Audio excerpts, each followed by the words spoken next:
Sa gentleman na. Girlfriend daw ba kita? Hindi man direktahang sinabi ang tunay nilang estado ni Janine, inamin naman nito na gusto nila ang isa't isa. But we're really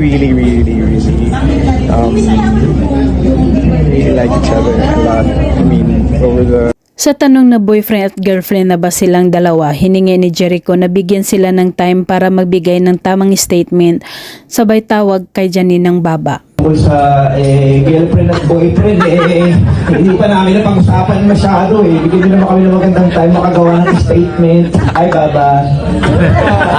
Napahalakak naman si Janine nang tanungin kung bakit baba ang tawag sa kanya ni Jericho Rosales. At halata naman ang kilig nito. Na kami nagsabing baba. Baba. Nakikibaba na. Nakikibaba. Bakit baba?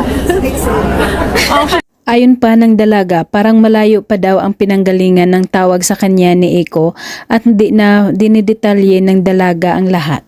Mabang kwento yon. Parang may mga iba pa siyang origin. Mabaga. Charot. Sana sabihin nilang kami nandito, no? Todo support naman daw si Jericho sa kanya nang kinuha siya bilang calendar girl ng isang liquor brand at yan ang nagustuhan niya kay Jericho. Pero ang ganda mo ito. Super supportive lang talaga siya. Dapat naman talaga yung mga kasama niyo sa buhay supportive sa mga ginagawa. So nagpa-autograph